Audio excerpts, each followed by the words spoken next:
बस करो बस करो।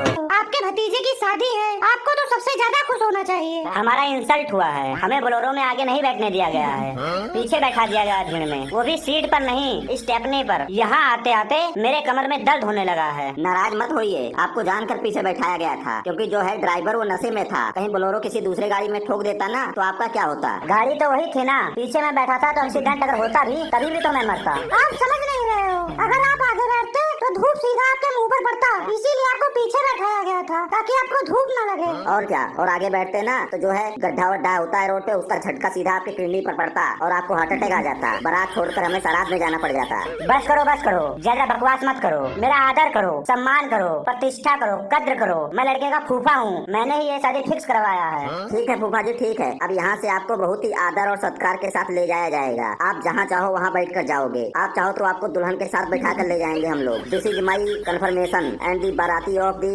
घराती। This is very shameful for me. I like to say that obediently of first करो। मिठाई आ गया।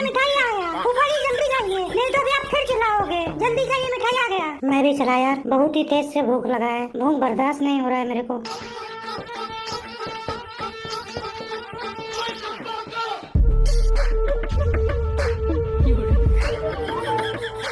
बजा रे तू, बजा।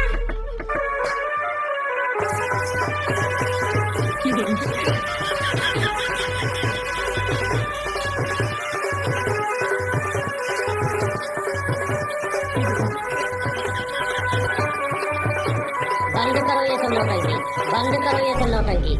मैं यहाँ बेइज्जती करवाने आया हूँ, मेरे भांजे की शादी है, मेरी कोई इज्जत ही नहीं है यहाँ पर। जिसकी तलाश में आया हूँ वो कहीं नजर ही नहीं आ रहा है। क्या हुआ मामा जी, अब आपको क्या हो गया? कौन सी प्रॉब्लम हो गई? आपकी कौन बेइज्जती कर दिया है? मिठाई मिठाई मिठाई, बस मिठाई, यही सब खाने आया हूँ मैं शादी में। और क्या चाहिए? मार खाने आए हो? माफ कीजिए मामा जी, वो गलती से इसके मुंह से निकल गया। बताइए आपको क्या चाहिए, मंगवा देते हैं, अभी मंगवा देते हैं, बताइए। यहाँ पर न बीड़ी, न गुटखा, न तम्बाकू, न सिगरेट, न ही कुछ पीने की व्यवस्था है। हम लोग बारात में आए हैं या स्कूल की पिकनिक में आए हैं? मामा जी आपके लिए पान मंगवा देते हैं, उसमें आपको सब मिल जाएगा, और चूना और कत्था के साथ। तुझे क्या लगता है हम पान के लिए मरे जा रहे हैं? हमने कभी पान नहीं खाया है क्या? ये लोग बारातियों का कैसा स्वागत किए हैं, ऐसे कौन करता है? ये जो दूल्हे का बाप है ना, मंद बुद्धि है, इसको कुछ नहीं दिखाई दे रहा है। लड़की वालों को आकर पूछना चाहिए कि क्या सेवा करें, क्या लेकर आएं, आपको कुछ चाहिए तो बताइए। वो तो बस लड्डू, बर्फी, रसगुल्ला यही खिला रहे हैं। ऐसे होता है मेहमान नवाजी? कभी हमारे घर आकर देखो, खाने पीने की पूरी व्यवस्था रखते हैं। मामा जी लड़की वालों के यहाँ ना कोई नशा पत्ता नहीं करता है, सब लोग संस्कारी हैं। तभी तो हमारे दोस्त लल्लू को पसंद किए हैं, क्योंकि वो भी कोई नशा पत्ता नहीं करता है। वो नहीं करता तो हम भी छोड़ दें? उसकी मर्जी, करे या ना करे। भेड़ की चाल हम लोग नहीं चलते हैं, सबसे अलग रहते हैं। मामा जी माफ कीजिए, पर जो नशा है ना वो इंसान की जिंदगी को बर्बाद कर देता है। पहले नशा जेब से पैसे निकालता है, फिर दिमाग से अकल और लास्ट में घर से इज्जत। किसी दूसरे के शादी में नशा करके जाओगे तो लड़ाई झगड़ा होगा, मारपीट होगा, गाली गलौज होगा, यहाँ तक कि गोलियाँ चल जाएंगी, गोलियाँ। शादी श्राद्ध में बदल जाएगा। हमारे पड़ोस में मुन्ना भैया को देख लो, गुटखा खाते खाते उनके 32 के 32 दांत काले हो गए हैं और धीरे धीरे गिरना भी शुरू हो गए हैं। बस करो, ज्यादा ज्ञान न दो हमें, हम पहले से बहुत ज्ञानी हैं। अब तुम जैसे बच्चे मुझे समझाएंगे। और रही बात नशे की, तो नशा नहीं छोड़ूंगा मैं। ये बीड़ी, गुटखा, तम्बाकू खुराक है मेरा। देखा जाए तो एक प्रकार से अगर घर आए मेहमान को गुटखा नहीं खिलाओगे तो आपकी सारी मेहनत बेकार है, सारा सेवा सत्कार बेकार है। कुछ भी हो मामा, पर नशा करने से जिंदगी बर्बाद हो जाती है। जिंदगी तो शादी करने से भी बर्बाद हो जाती है, तो फिर शादी क्यों करवा रहे हो मेरे भांजे का? नशा करोगे तो लीवर फेल हो जाएगा। तुम लीवर की बात करते हो? मैं पूरा का पूरा फेल हो चुका हूँ कॉलेज और स्कूल में, अब लीवर फेल होना कौन सी बड़ी बात है? नशा करोगे तो सर दर्द होगा, शरीर दर्द होगा, पूरा शरीर कांपेगा, चिलमिलाई होगा, अंगड़ाई होगा, पता नहीं क्या क्या होगा। जितना भी तू बता रहा है ना, ये सब बीमारियाँ अगर मैं गुटखा ना खाऊं तो मुझे हो जाती है, और जैसे गुटखा खा लेता हूँ जैसे सब सही हो जाता है, शरीर में चुस्ती फुर्ती आ जाती है। कोई नहीं समझा सकता है मामा जी को। देखो भाई इधर सुनो, हेलो, तुम लड़की वालों की तरफ से लगते हो ना, एक काम करो, मामा जी को ले जाओ और कहीं इनको बढ़िया से बैठा कर इनको नशा पत्ता करवा दो यार। यहाँ से गुटखा उटखा ले दो इनको और बीड़ी उड़ी ले दो इनको, ले जाओ इनको यहाँ से। इनका थोड़ा सेवा सत्कार करो, ये बहुत ही इम्पोर्टेंट पर्सन है इस बारात, बहुत ही इम्पोर्टेंट पर्सन है इस बारात के।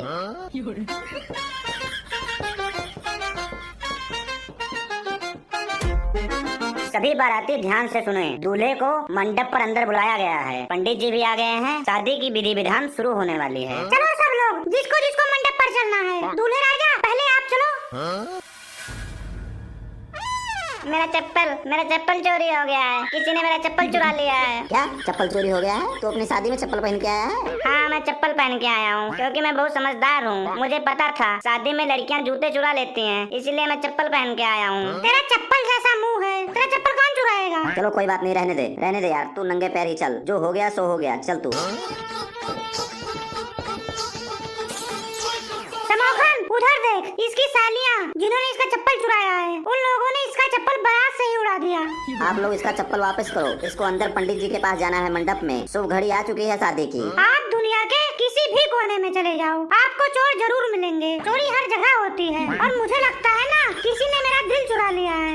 ओए, ये चोरी नहीं है, रस्म होती है, रस्म। रस्म तो सुबह होता है ना, ये रात में कौन चुराता है चप्पल जूता? और रही बात रस्म की, तो रस्म जूता चोरी का होता है, चप्पल चोरी का नहीं। इतना भी नहीं जानती तुम लोग? अरे यार, कुछ शगुन दे दे इन लोगों को। किसी की बहन बेटियों को देना चाहिए शगुन, दे दे। दे दे भाई दे दे। मोनू को बहुत देने की इच्छा हो रही है, दे दे। 1 लाख रुपए निकाल के दे दे तू इसे। 1 लाख कहाँ से दे दूं? गाड़ी बेच दूं जिस पर तुम लोग बैठ के बारात आए हो, वही बेच देता हूँ, या अपनी किडनी बेचकर 1 लाख रुपए दे दूं। कुछ रियायत करो लड़कियां, कुछ डिस्काउंट वगैरह करो। देखो जी, ये दूल्हे का मुंह तो देखो एक बार। आपको क्या लगता है 1 लाख रुपए के लायक है इसका मुंह?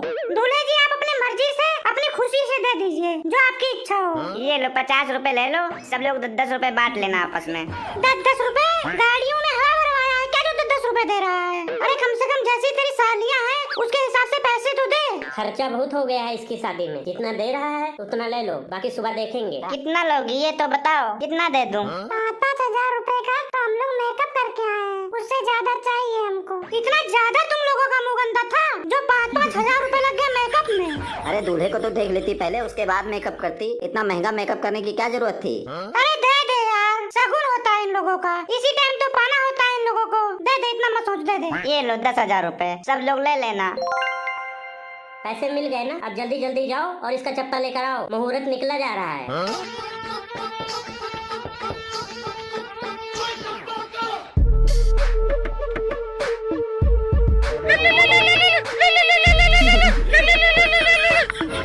हेलो, कहाँ थी तुम अभी तक?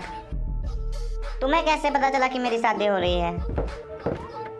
तुम लोग क्यों चुप करके खड़े हो? पैसे लोगों की फ्री में आए हो, नाचो और बजाओ जोर जोर से।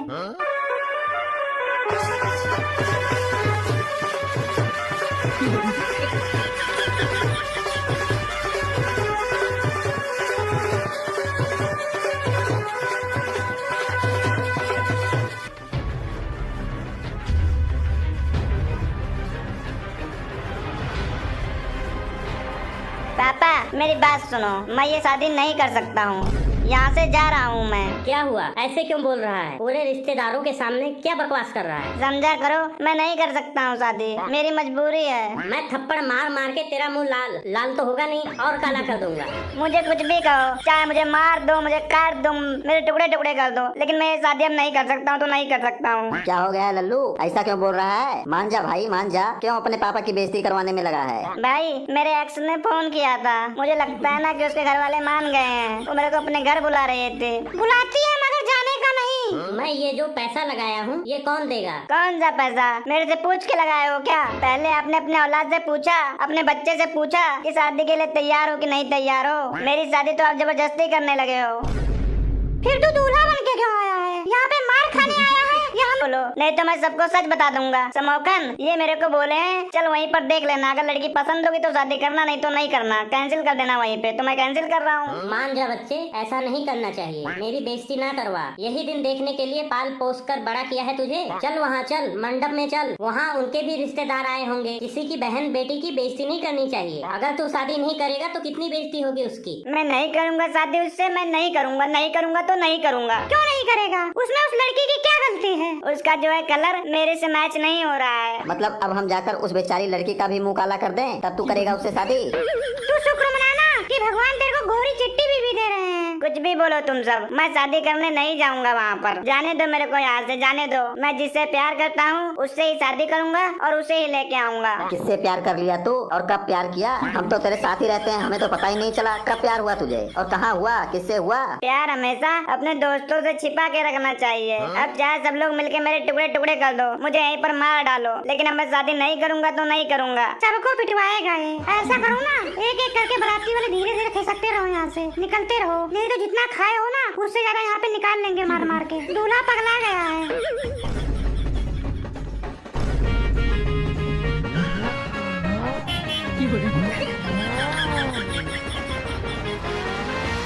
क्यों मुझे जलील करवा रहा है रिश्तेदारों के सामने? वैसे ही कोई रिश्तेदार मुझसे मिलके राजी नहीं है। ये नाचने वाले क्या सोचेंगे तेरे बारे में? ये लिल्ली घोड़ी क्या सोच रही होगी तेरे बारे में? जो सोचना है सोचते रहे। कितने अरसों का प्यार है हमारा, मिलन की घड़ी आ चुकी है। कितने दिन हो गए तेरे को उससे प्यार करते हुए? हमें कुछ तो बता। आज की बात नहीं है ये, कम से कम 6 से 7 दिन हो गए हैं हमारा प्यार शुरू हुए। 20 दिन तो तेरे मंगनी को हो गए हैं। 7 दिन ऐसे बोल रहा है जैसे 7 साल हो गया हो। मुझे लग रहा है दूल्हा शादी नहीं करना चाहता है और बाराती भी धीरे धीरे खिसक रहे हैं। मैं जाकर उन लोगों को बताता हूँ, नहीं तो लोग बेइज्जती करवा देंगे।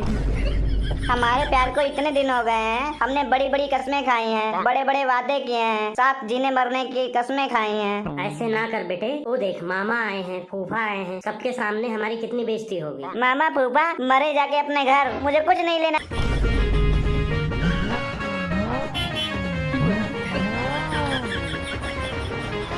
यार शादी के दिन ऐसा नहीं करना चाहिए। हमारे भी गांव में बहन बेटियां हैं, लोग क्या सोचेंगे? सब बात ठीक है, हम लोग पढ़े लिखे हैं, एल जनरेशन में आते हैं। घर वाले लड़की से पूछते हैं, लड़के से पूछते हैं, फिर जाकर शादी तय करते हैं। लेकिन इन्होंने मेरे बिना परमिशन के शादी तय कर दी है। आज तक मैंने लड़की का मुंह तक नहीं देखा है। मान जा भाई मान जा, चल यार प्यार से चल, नहीं तो अभी उधर से उसके भाई लोग लाठी डंडा लेकर आएंगे तो हम दौड़ते हुए जाएंगे स्टेज पर। तो इससे अच्छा है अभी चल ले यार, प्यार से चल ले। आ जाए उसके भाई लोग, मैं नहीं डरता हूँ। मार देंगे मुझे ना, मार देंगे, कोई बात नहीं, मर जाऊंगा, उसका क्या होगा। उसके साथ मैंने वादा किया है, हाथों में हाथ रख के कस्में खाई हैं। वो मेरे इंतजार में बैठी है, मेरी राहें देख रही है। कौन है उसका मेरे सिवा?